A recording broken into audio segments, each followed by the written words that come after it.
കൃഷ്ണായ വാസുദേവായ ഹരയേ പരമാത്മനെ പ്രണതക്ലേശനാശായ ഗോവിന്ദായ നമോ നമഃ.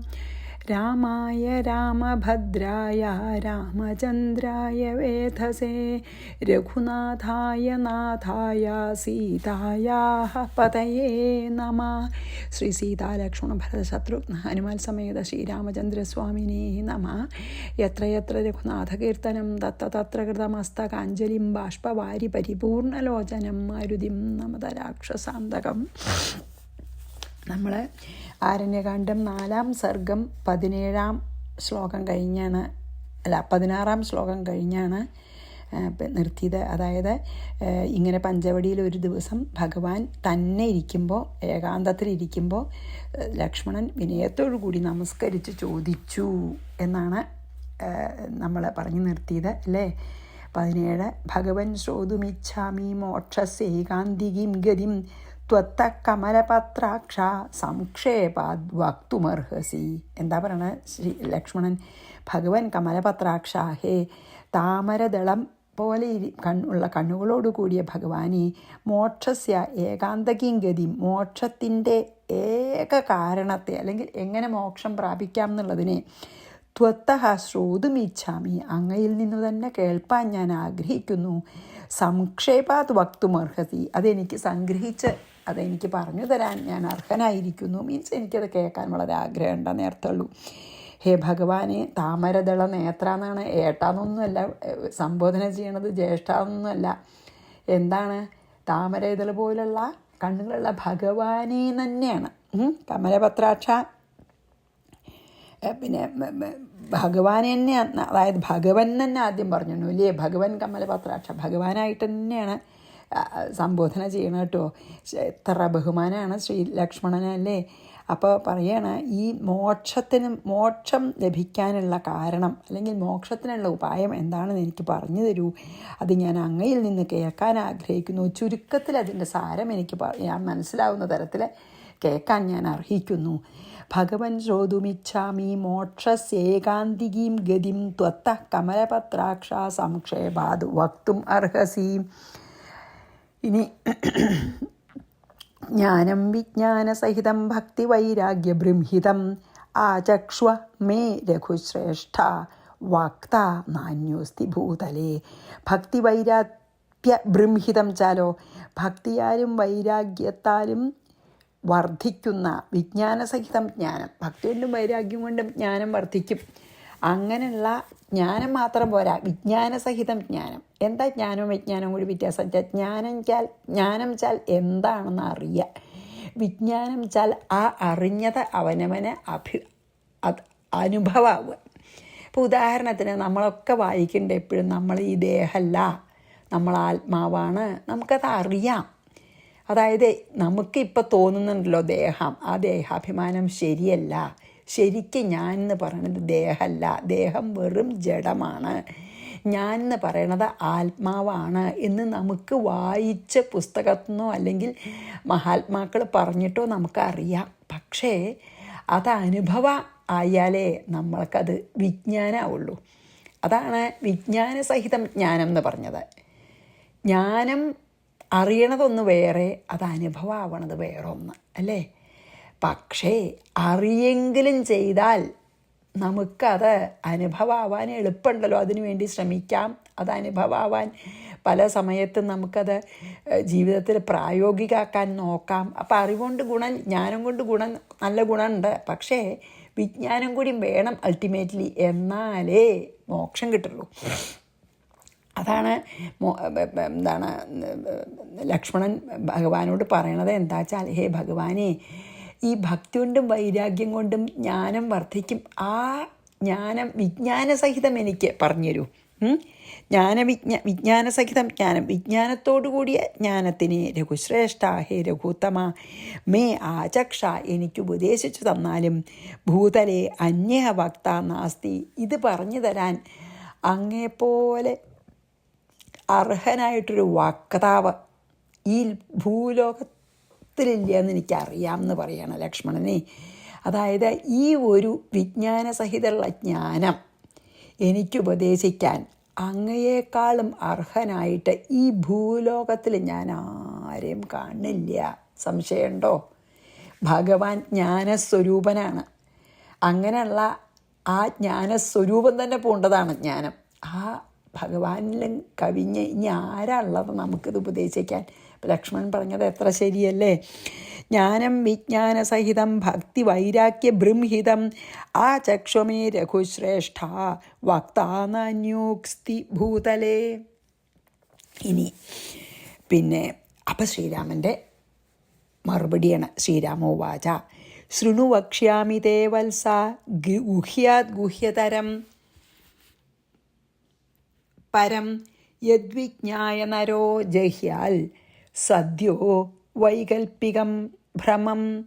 വത്സ, ഹേ പ്രിയ അനുജനല്ലേ, അതുകൊണ്ടാണ് വാത്സല്യത്തോടു കൂടി വത്സ എന്ന് വിളിക്കുകയാണ് കേട്ടോ. ഗുഹ്യാത് പരം ഗുഹ്യതമം, അതായത് രഹസ്യമായതിൽ വെച്ച് ഏറ്റവും രഹസ്യതരമായ തേ വക്ഷ്യാമി, ഈ എല്ലാ രഹസ്യങ്ങളിൽ വെച്ച് ഏറ്റവും രഹസ്യമായ ഇതിനെ തേ വക്ഷ്യാമി, ഞാൻ നിന്നോട് പറയാം. ശൃണു, കേട്ടാലും, യദ് വിജ്ഞായ, യാതൊന്നിനെ അറിഞ്ഞാൽ, നരഹ മനുഷ്യൻ, സദ്യ ഉടനെ വൈകൽപ്പികം ഭ്രമം, വികൽപ്പത്തിൽ നിന്നുണ്ടായ ഭ്രമത്തെ ജഹ്യാത് ഉപേക്ഷിക്കും. അപ്പോൾ ശ്രീരാമൻ സ്നേഹത്തോടു കൂടിയിട്ട് ലക്ഷ്മണനോട് പറയുകയാണ്, ഹേ വത്സ, ഈ വളരെ ഗോപ്യമായിട്ടുള്ള ഈ രഹസ്യത്തെ ഞാൻ നിന്നോട് പറയാം. അതിനെ അറിഞ്ഞ ഏതൊരു മനുഷ്യനും ഈ മായാഭ്രമത്തെ, അതാണ് വികല്പരൂപമായ ഭ്രമം എന്ന് പറയുന്നത്, ഈ മായാഭ്രമത്തെ ഉടനെ തള്ളിക്കളയും. അതായത് ഇന്ദ്രിയങ്ങളെ കൊണ്ട് നമുക്കുണ്ടാവുന്ന സുഖങ്ങളൊക്കെ യാഥാർത്ഥ്യമാണ് എന്ന് വിചാരിച്ച് ഭ്രമിക്കുന്നതാണ് വികല്പഭ്രമേ. ഈ ഇന്ദ്രിയങ്ങളെ കൊണ്ട് നമ്മൾ, ഈ 5 ജ്ഞാനേന്ദ്രിയങ്ങളെ കൊണ്ടൊക്കെ നമ്മൾ കാണുകയും കേൾക്കുകയും അനുഭവിക്കുകയും ചെയ്യുന്ന എല്ലാ സുഖങ്ങളും നശ്വരമല്ലാന്നും അതാണ് ശരിക്ക് സുഖം എന്നും വിചാരിച്ച് അതിൻ്റെ പിന്നാലെ പോണ തന്നെയാണ് നമ്മൾ ഈ ശരിക്ക് പറയാച്ചാൽ വികല്പഭ്രമം എന്ന് പറയണതേ. അതിനൊരു ഉദാഹരണം പറഞ്ഞിട്ടുണ്ട് ഒരു പിന്നെ വ്യാഖ്യാനത്തിൽ. എന്താരോ നോക്കൂ, നമുക്ക് ഇല്ലാത്തതും ചിലപ്പോൾ നമുക്ക് ഇമാജിൻ ചെയ്യാനും ഉണ്ടെന്ന് തോന്നുകയൊക്കെ ചെയ്യുമല്ലോ. അപ്പോൾ ഉദാഹരണമായിട്ട് മുയൽ കൊമ്പ് എന്ന് പറഞ്ഞു വെച്ചു. മുയലിന് കൊമ്പുണ്ടോ? ഇല്ലല്ലോ. പക്ഷെ ഉടനെ നമ്മൾ ഒരു കൊമ്പുള്ള മുയലിനെ നമുക്ക് വിചാരിക്കാൻ സാധിക്കും, ഇല്ലാത്തത്. ഒരു മുയൽ കൊമ്പ് എന്ന് പറഞ്ഞു എന്നിരിച്ചോളൂ. മുയലിന് കൊമ്പില്ല എന്ന് നമുക്കറിയാം, 2 ചെവിയുള്ളൂ അല്ലേ. പക്ഷേ നമുക്ക് അപ്പം നമ്മുടെ ഉള്ളിൽ കൊമ്പുള്ളൊരു മുയലിനെ ഇങ്ങോട്ട് വിചാരിക്കാൻ സാധിക്കും. അത് ഇല്ലാത്തതാണല്ലോ. അപ്പം ശബ്ദം കേൾക്കണേ ഉള്ളൂ. മുയൽ കൊമ്പ് എന്നുള്ള ശബ്ദം കേട്ടാൽ നമുക്കതങ്ങനെ ഇമാജിൻ ചെയ്യാൻ പറ്റും. ഇല്ലാത്തതാണെങ്കിൽ പോലും മുയൽ എന്ന് പറയുകയാണെങ്കിൽ ഉള്ളതാണ്, അതിനെ വിചാരിക്കണ അത്ഭുതമില്ല. ഇല്ലാത്ത കാര്യമാണെങ്കിലും കൂടി നമുക്ക് അതുണ്ട് എന്ന് വിചാരിക്കാൻ പറ്റും. അതിനാണ് അത്ര വികല്പഭ്രമം എന്ന് പറയണതേ. ഇല്ലാത്തതാണെങ്കിലും കൂടി. അപ്പം അതുപോലെയാണ് ഈ ജഗത്ത്, അതായത് ഈ സംസാരം ശരിക്കില്ലാത്തതാണ്. പക്ഷേ ഈ ശബ്ദം മുതലായ ഇന്ദ്രിയങ്ങളെ കൊണ്ട് നമുക്ക് അനുഭവമാവുന്നുണ്ടെന്ന് വിചാരിച്ച് നമ്മളിതുള്ളതാണെന്ന് വിചാരിക്കുക. അപ്പം മുയൽ കൊമ്പ് എന്ന് പറഞ്ഞുള്ള ശബ്ദമല്ലേ നമ്മൾ കേട്ടുള്ള ഒരാൾ പറയണത്. ഉടനെ നമുക്ക് കൊമ്പുള്ളൊരു മുയലിനെ വിചാരിക്കാൻ സാധിക്കേണ്ട ഇല്ലാത്തതാണ്. അല്ലെങ്കിൽ ആകാശകുസുമം, അത് വേറെ ഇതിൽ പറഞ്ഞിട്ടില്ല. പക്ഷേ ആകാശകുസുമം, ശരിക്കും ആകാശത്തിൽ പൂക്കളുണ്ടോ? ഇല്ല. പക്ഷെ നമുക്ക് പൂക്കളുള്ളൊരു ആകാശം നമുക്ക് വേണമെങ്കിൽ ഇമാജിൻ ചെയ്യാം. അതുപോലെയാണ് ഈ ജഗത്ത് ശരിക്കില്ല. പക്ഷേ ഈ നമ്മുടെ ഇന്ദ്രിയങ്ങളെ കൊണ്ട് നമുക്ക് അതുണ്ടെന്ന് തോന്നുകയാണ്. അതിനാണ് അത്ര വികല്പഭ്രമം എന്ന് പറയുക. അപ്പോൾ ഭഗവാൻ എന്താ പറയണത്? ശ്രീരാമൻ ഞാൻ ആ രഹസ്യം നിനക്ക് ഉപദേശിച്ചു തരാം. അതിനെ നന്നായിട്ട് ഉൾക്കൊണ്ട ഒരു മനുഷ്യന് പിന്നെ ഈ മായാഭ്രമം ഒട്ടും ഉണ്ടാവില്ല. അവൻ്റെ മായാഭ്രമം മുഴുവൻ അവൻ ഉടനെ ത്യജിക്കും. ഈ ഒരു അറിവ്, ഞാൻ പറയാൻ പോകുന്ന ഈ അതിരഹസ്യമായിട്ടുള്ള ഈ തത്വം ഉണ്ടല്ലോ, അത് ആർക്കാണ് ശരിക്ക് ഗ്രഹിക്കാനും ഉൾക്കൊള്ളാനും കഴിയുന്നത്? അയാളുടെ മായാഭ്രമം തീരെ ഇല്ലാതെയാവും എന്ന് പറയണം. അതിനെ ഞാൻ നിനക്ക്, അതായത് ഈ സംസാരഭ്രമത്തെ നീക്കാൻ നശിപ്പിക്കാൻ ഉപകരിക്കുന്ന ആ യഥാർത്ഥ ജ്ഞാനത്തിനെ ഞാൻ നിനക്ക് ഉപദേശിക്കാം എന്ന് പറഞ്ഞു. എത്ര സ്നേഹത്തോടു കൂടിയിട്ട് ശ്രീരാമ ഭഗവാൻ. ശൃണുവക്ഷ്യാമി തേ വത്സ ഗുഹ്യാത് ഗുഹ്യതരം പരം യത് വിജ്ഞായ നരോ ജഹ്യാൽ സദ്യോ വൈകൽപ്പികം ഭ്രമം. 20-21. ആദൗ മായാസ്വരൂപം തേ വക്ഷ്യാമി തദനന്തരം ജ്ഞാനസ്യ സാധനം പശ്ചാത് ജ്ഞാനം വിജ്ഞാനസംയുതം ജ്ഞേയം ച പരമാത്മാനം യജ്ഞാത്വാമുച്യത്തെ ഭയാൽ അനാത്മനി ശരീരദാവാത്മബുദ്ധിസ്തുയാ ഭവേദ്.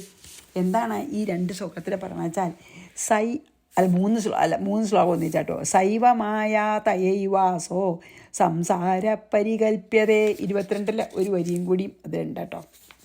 അപ്പോൾ നമുക്ക് നോക്കാം. ആദൗ മായാസ്വരൂപം തേ വക്ഷ്യാമി. ആദ്യം സൃഷ്ടിക്കേ ആദ്യം മായാസ്വരൂപത്തെ നിന്നോട് പറയാം. ആദ്യമായിട്ട് ഞാൻ മായ എന്താണെന്ന് നിനക്ക് പറഞ്ഞു തരാം. തദനന്തരം ജ്ഞാനസ്യ സാധനം. അത് കഴിഞ്ഞതിന് ശേഷം ഞാൻ എന്താണെന്നും പറഞ്ഞുതരാം. പശ്ചാത് വിജ്ഞാന സംയുതം ജ്ഞാനം. അതിന് ശേഷം എന്താ ജ്ഞാനെന്ന് പറഞ്ഞുതരാം. അത് കഴിഞ്ഞതിന് ശേഷം വിജ്ഞാനത്തോടു കൂടിയ ജ്ഞാനത്തെയും ഞാൻ പറയാം.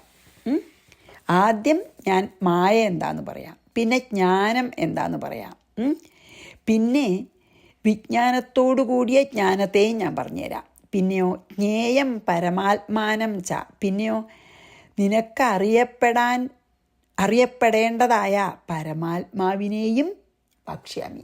എന്താണ് പരമാത്മാവ് എന്നും നിനക്ക് അറിയേണ്ടതായിട്ടുള്ള ആ പരമാത്മ തത്വം വക്ഷ്യാമി പറഞ്ഞു തരാം. ജ്ഞാത്വ യാതൊന്നിനെ അറിഞ്ഞിട്ട് ഭയാത് മുച്യതേ. അത് നിനക്ക് മനസ്സിലായാൽ, അത് നിനക്ക് അറിഞ്ഞാൽ, അതിനെ നീ ഉൾക്കൊണ്ടാൽ നിനക്ക് ഭയത്തിൽ നിന്ന് മോചനമുണ്ടാവും. അതാണ് ഭയാത് മുച്യതേ. അനാത്മനി ശരീരാദൗ. ആത്മാവല്ലാത്ത ഈ ശരീരത്തിൽ, ജഡമാണ് ശരീരേ അല്ലേ നമ്മൾ, പക്ഷെ അതാണ് നമ്മളെ വിചാരിക്കുകയാണേ. ആത്മാവല്ലാതിരിക്കുന്ന ഈ ശരീരത്തിൽ യാ ആത്മബുദ്ധി ഭവേത്. എങ്ങനെയാണ് നിനക്ക് ഈ സത്യബുദ്ധി ഭവിക്കുന്നുവോ, അതായത് ഞാൻ ഈ ദേഹമാണ്, ജഡായിട്ടുള്ള ദേഹമാണെന്ന് നിനക്ക് തോന്നുന്നുണ്ടല്ലോ, അത് സായേവ മായ. അതന്നെയാണ് മായ. ഞാൻ ആത്മാവാണ് എന്ന് തോന്നാതെ ഞാൻ ഈ ശരീരമാണ് തോന്നുന്നുണ്ടല്ലോ, അതന്നെ മായ. തയായേവ. അതിനാൽ തന്നെ അസൗ സംസാര. ഈ സംസാരം പരികൽപ്യത. ആ മായയാൽ കൊണ്ട് തന്നെയാണ് നമുക്ക് ഈ സംസാരം ഉള്ളതാന്ന് തോന്നണത്.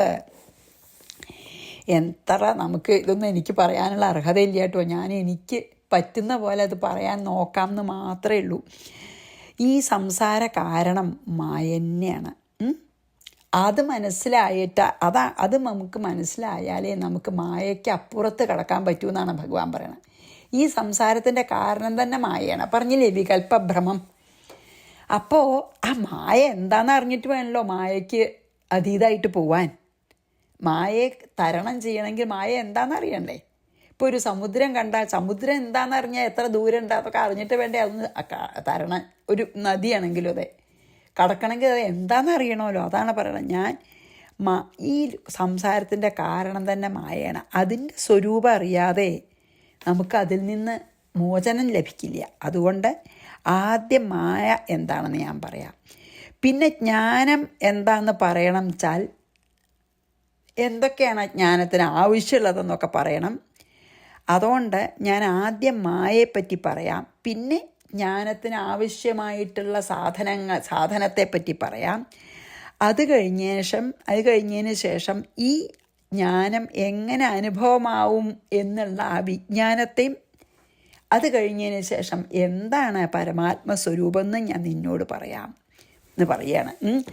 ഇത്രയും അറിഞ്ഞാൽ, അതായത് മായ എന്താണെന്നും ജ്ഞാനം എന്താണെന്നും വിജ്ഞാനത്തോടു കൂടിയ ജ്ഞാനം മനസ്സിലാക്കുക, പരമാത്മാവ് എന്താണെന്നും പരമാത്മ തത്വം മനസ്സിലാക്കിയാൽ പിന്നെ ഈ ജനന മരണ പ്രവാഹ രൂപമായ സംസാരത്തിൽ നിനക്ക് ഭയം ഇല്ലാതിരിക്കും. നിൻ്റെ ഭയം മുഴുവൻ നശിക്കും. ഇതൊക്കെ അറിഞ്ഞാൽ.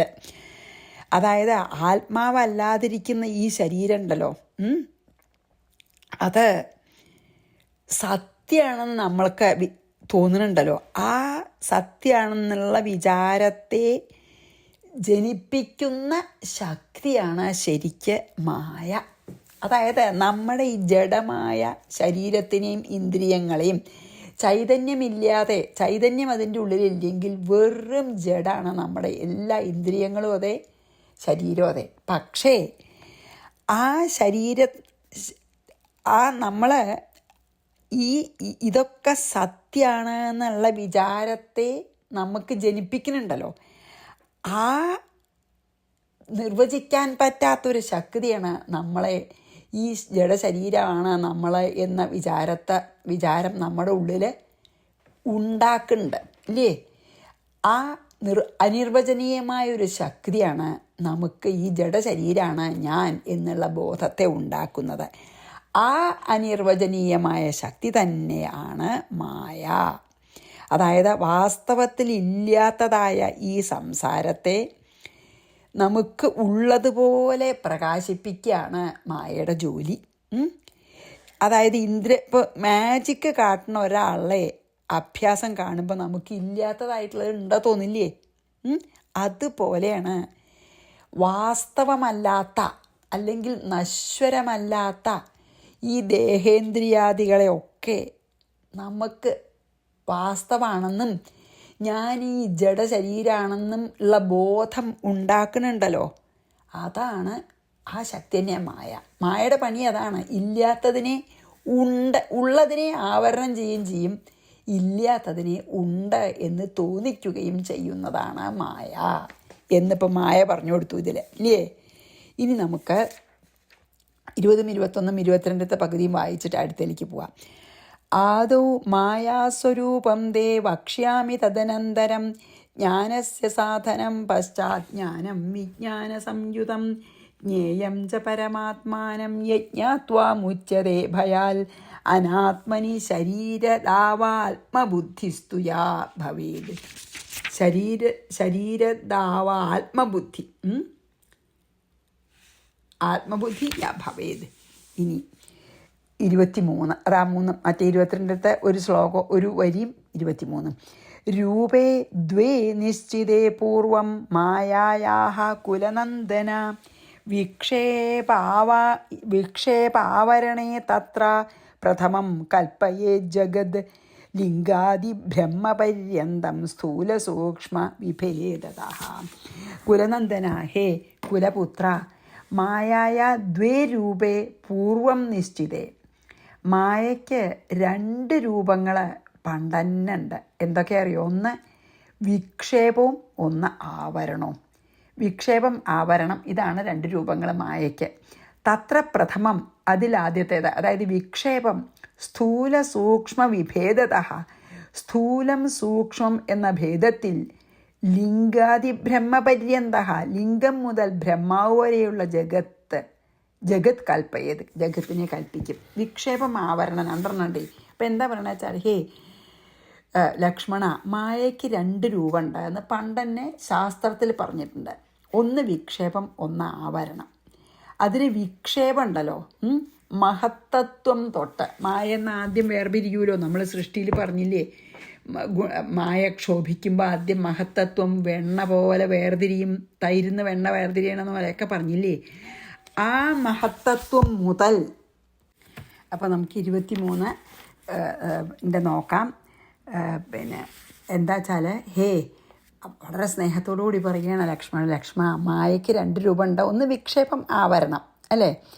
അതിൽ വിക്ഷേപം എന്ന് പറഞ്ഞാൽ ആ മഹത്തത്വം ഉണ്ടല്ലോ, ആദ്യമായെന്നുണ്ടായത് മഹത്തത്വം മുതൽ ബ്രഹ്മാവ് വരെയുള്ള ലോകത്തെ സ്ഥൂലവും സൂക്ഷ്മവും എന്ന ഭേദത്തോടു കൂടി കാണുന്നു. അതായത് ഭേദഭാവന ഉണ്ടാക്കുകയാണ് ഏത്, ഈ വിക്ഷേപം ചെയ്യണത്.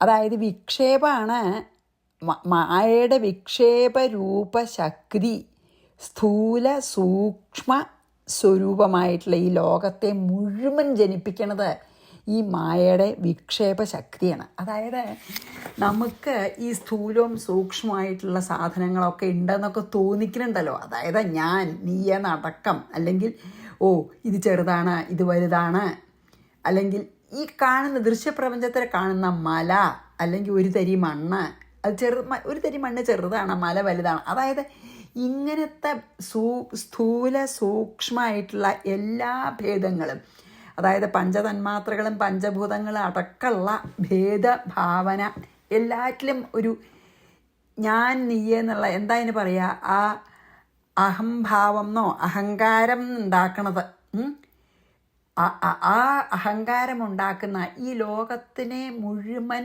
ഉണ്ട് എന്ന് തോന്നിക്കുന്ന മായയുടെ രണ്ട് വശത്തിലത്തെ ഒരു വശമാണ് വിക്ഷേപം. മായയ്ക്ക് രണ്ട് വശം ഉണ്ടാവും, ഒന്ന് വിക്ഷേപം, ഒന്ന് ആവരണം. ഈ വിക്ഷേപമാണ് ശരിക്കും നമുക്ക് ഇല്ലാത്തതിനെ മുഴുവൻ ഉണ്ട് എന്ന് തോന്നിക്കുന്നത്. ഈ വിക്ഷേപമാണ്, അതാണ് പറഞ്ഞത്.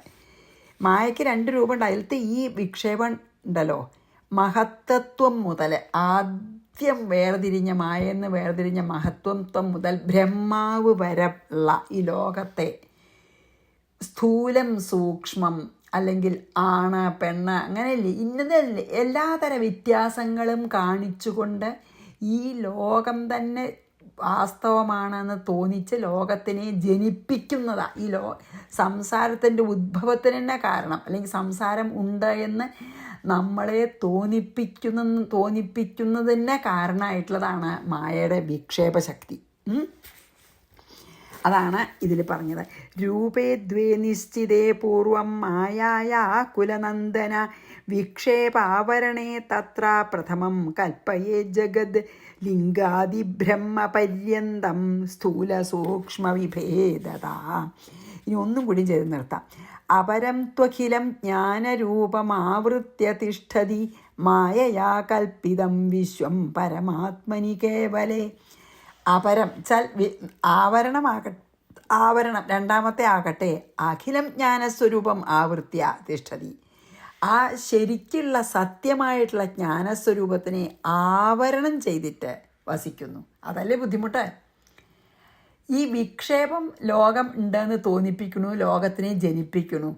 അതേസമയം തന്നെ ജ്ഞാനസ്വരൂപനായിട്ടുള്ള ഭഗവാനെ ആത്മാവിനെ മറയ്ക്കും ചെയ്യണു. അതാണ് ആവരണം. രണ്ട് ശക്തി ഉണ്ടല്ലോ. അപ്പോൾ മായ ജ്ഞാനസ്വരൂപനായിട്ടുള്ള ഭഗവാനെ അല്ലെങ്കിൽ ആത്മാവിനെ, നമ്മുടെ ഉള്ളിലത്തെ ചൈതന്യത്തിനെ ഇങ്ങോട്ട് മറയ്ക്കും.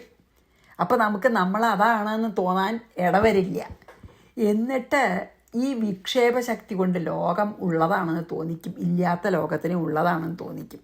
അതായത് ഭേദഭാവന വിക്ഷേപ രൂപശക്തിയാണ് ഈ സ്ഥൂല സൂക്ഷ്മ രൂപമായിട്ടുള്ള ലോകത്തിനെ ജനിപ്പിക്കണതെന്ന് പറഞ്ഞില്ലേ.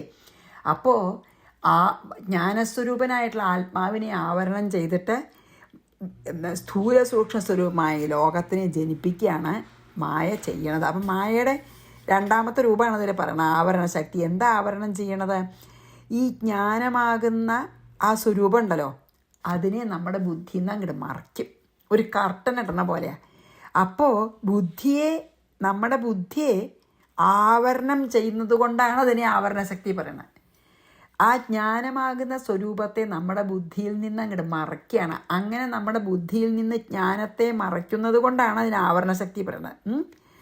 അതായത് ശരിക്കും അതിനൊരു എക്സിസ്റ്റൻസ് ഇല്ലല്ലോ, അല്ലേ? അസത്യം എക്സിസ്റ്റ് ചെയ്യണില്ല. ആ അസത്യമായ ലോകത്തെ ഏത് അധിഷ്ഠാനത്തിലാണ് മായ കൽപ്പിക്കണമെന്ന് നമുക്ക് ചോദിക്കാം. എന്താ വെച്ചാൽ പരിപൂർണനായിരിക്കുന്ന ആ പരമാത്മാവിൽ മായ ലോകത്തിനെ ഇങ്ങനെ കാണിക്കുകയാണ്, റിഫ്ലക്റ്റ് ചെയ്യിപ്പിക്കുകയാണ്. ആ പരിപൂർണമായിട്ടുള്ള പരമാത്മാവിൽ മായ ലോകത്തെ കാണിക്കുകയാണ്. അതായത് പരമാത്മാവ് പറഞ്ഞു വെച്ചാൽ ചൈതന്യമാണ്, ആ ചൈതന്യ സ്വരൂപനാണ്, അല്ലേ? അതിനെ ബുദ്ധിയിൽ നിന്ന് അങ്ങോട്ട് മറയ്ക്കും, ആവരണം ചെയ്തിട്ട് അവിടെ ആ ആത്മാവിരിക്കുന്ന സ്ഥാനത്ത് ഈ ചൈതന്യരഹിതമായ ഈ ദേഹത്തിനെ മാത്രം കാണിക്കുകയാണ്. അതാണ് ആ ജ്ഞാനസ്വരൂപനായിട്ടുള്ള ഭഗവാനെ അല്ലെങ്കിൽ പരമാത്മാവിനെ ബുദ്ധിയിൽ നിന്ന് മറച്ചിട്ട് ആ സ്ഥാനത്ത്, ആ പരമാത്മാവിൻ്റെ സ്ഥാനത്ത്, അതുകൊണ്ടേ ആ പരമാത്മാവിൻ്റെ സ്ഥാനത്ത് പരമാത്മാവാണെന്ന് ശരിക്കും നമ്മളെ, പക്ഷെ അതിനെയാണ് മറച്ചിട്ട് ആ പരമാത്മാവാണ് ഞാൻ എന്ന് ഓർമ്മിക്കാൻ സമ്മതിക്കാതെ അതേ സ്ഥാനത്ത് എന്താ ചെയ്യുക? ഈ ചൈതന്യരഹിതമായ ഈ ദേഹത്തിനെയും ഇന്ദ്രിയങ്ങളെയും കൂടെ കാണിക്കുകയാണ്. അപ്പോൾ നമുക്ക് ആ ജ്ഞാനസ്വരൂപനായിട്ടുള്ള ജ്ഞാനസ്വരൂപനെ ബുദ്ധിയിൽ നിന്ന് ആവരണം ചെയ്തു. ആ ജ്ഞാനസ്വരൂപൻ്റെ സ്ഥാനത്ത് ഈ ദേഹാദി സംബന്ധമായിട്ടുള്ള അസത്യത്തെ സത്യമാണെന്ന് കാണിക്കും ചെയ്യുന്നു. അപ്പം എന്തായി? നമുക്ക് കാണാവുന്നത് ഇത് മാത്രമേ ഉള്ളൂ. മറ്റേനെ ആവരണം ചെയ്തിട്ട് കാണാവുന്നത് നമുക്ക് ഈ ദേഹേന്ദ്രിയാദിയെ മാത്രമേ നമുക്ക് കാണുള്ളൂ. അപ്പം അത് സത്യമാണെന്ന് ബുദ്ധി വിശ്വസിക്കുകയാണ്. അതാ കഷ്ടേ. ജ്ഞാനസ്വരൂപനെ മറച്ചിട്ട് അതേ സ്ഥാനത്ത് ഈ ദേഹത്തിനെ ഇങ്ങോട്ട് കാണിക്കുകയാണ്. അപ്പോൾ അതാണ് സത്യം എന്ന് ബുദ്ധിക്ക് തോന്നുകയാണ്. അതുകൊണ്ടാണ് നമുക്കിത് നമ്മൾ ദേഹമാണെന്നും ഈ ലോകം സത്യമാണെന്നും തോന്നാൻ കാരണം എന്ന് പറഞ്ഞ് നമുക്കിവിടെ നിർത്താം. അപരം ത്വഖിലം ജ്ഞാനരൂപമാവൃത്യ തിഷ്ഠതി മായയാ കൽപ്പിതം വിശ്വം പരമാത്മനി കേവലേ. എല്ലാ തെറ്റുകളും പൊറുക്കണേ ഗുരുവായൂരപ്പാ. ശ്രീകൃഷ്ണാർപ്പണമസ്തു. സർവത്ര ഗോവിന്ദ നാമസങ്കീർത്തനം. ഗോവിന്ദ ഗോവിന്ദ. ശ്രീ സീതാലക്ഷ്മണ ശത്രുഘ്ന ഹനുമൽ സമേത ശ്രീരാമചന്ദ്രസ്വാമിനേ നമഃ.